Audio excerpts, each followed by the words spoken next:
Tony Thomas Gambino of the infamous Gambino crime family is going public with information that could change the face of America's corrupt leaders, and bring to the surface the real criminal organizations behind what has come to be known as the New World Order. Gambino, 63, recently came forward on Greg Szymanski's radio show, The Investigative Journal, saying the Vatican and U.S. government profit more from organized crime than does the mafia.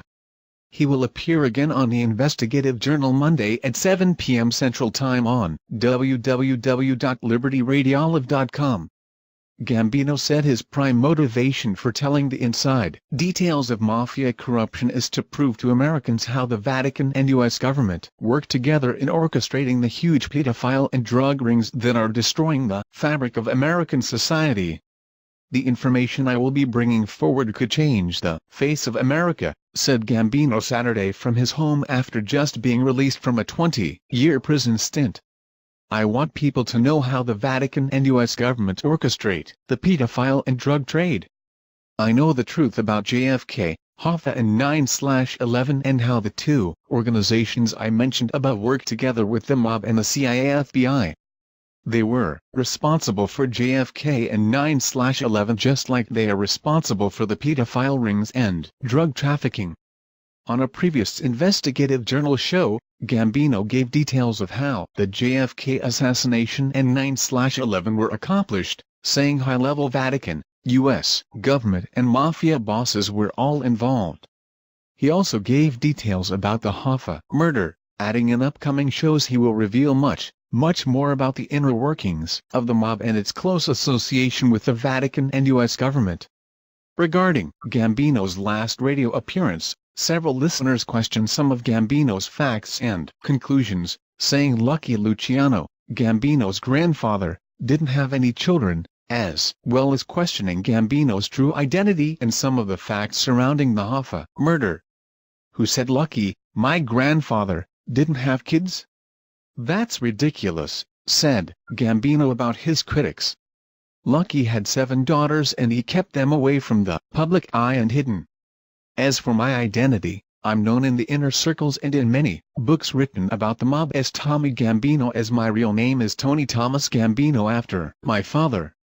For those who said Hoffa couldn't have been laid to rest in an abutment of the George Washington Bridge since it was built in the 1930s, let me tell them that the day Hoffa was murdered, they were doing construction on Veterans Stadium and the bridge, and that's how he was thrown in wet concrete in a body bag while he was still alive.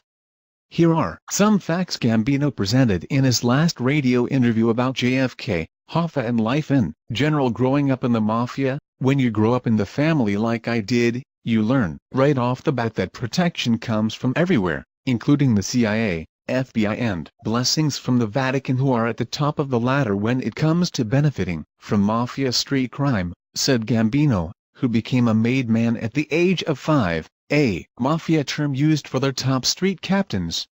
The Vatican officials, federal judges, top politicians all used to get regular payoffs from the Gambino family, and, in fact, the Vatican and U.S. government make more money off the illegal drug trade than we did.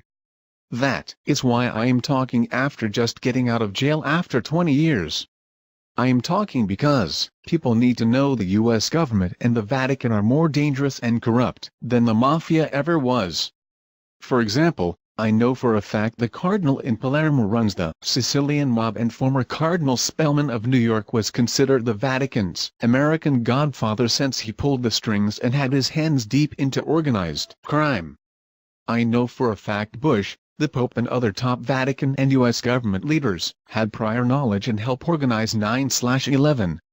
They did it for many obvious reasons, one being instigating the war in Iraq. But they also did it to get their hands on all the gold that was hidden below in the Twin Towers. My grandfather's construction company built the Twin Towers, and after it was completed, I know they went in and put in big underground vaults to house an enormous amount of gold, which is now in Bush's and Vatican hands in order to fund the war. Besides implicating the Vatican and Bush in September 11, Gambino set the record straight about the JFK assassination, saying he was in Dallas when Kennedy was shot and the fatal bullet came from a shooter located in an underground storm drain. I was there when he was shot and I know for a fact Roselli was in the storm drain doing the shooting. And Frank Sturgis was also part of the hit team, said Gambino.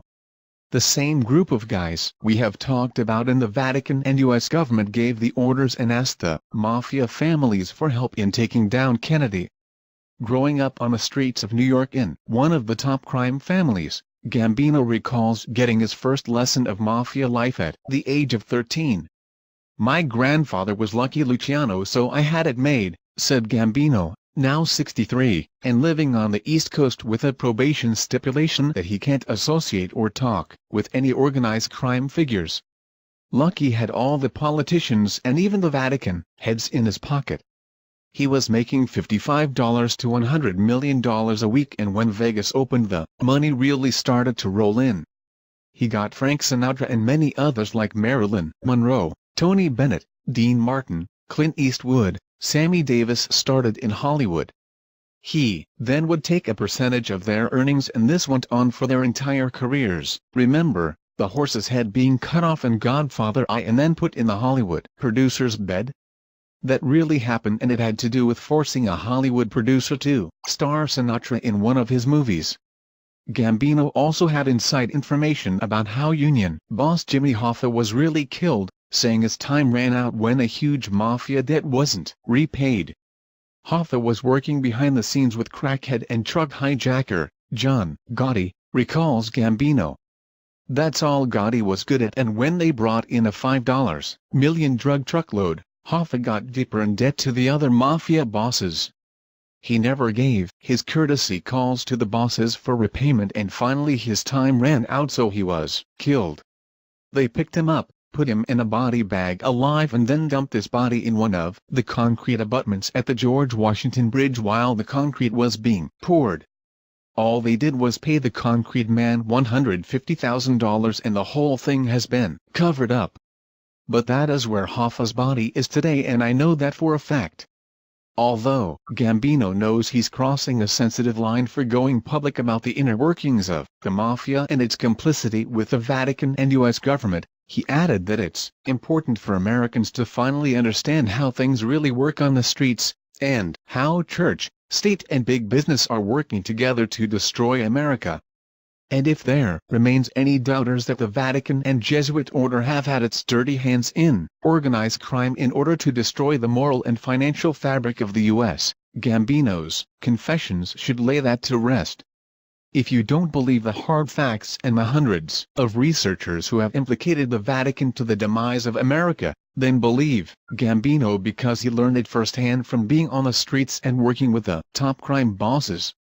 He has nothing to gain from lying since he has already served his time, and wants to set the record straight once and for all regarding who are the real controllers of the New World Order, said one patriot close studying and alerting America of Vatican and Jesuit intrigue.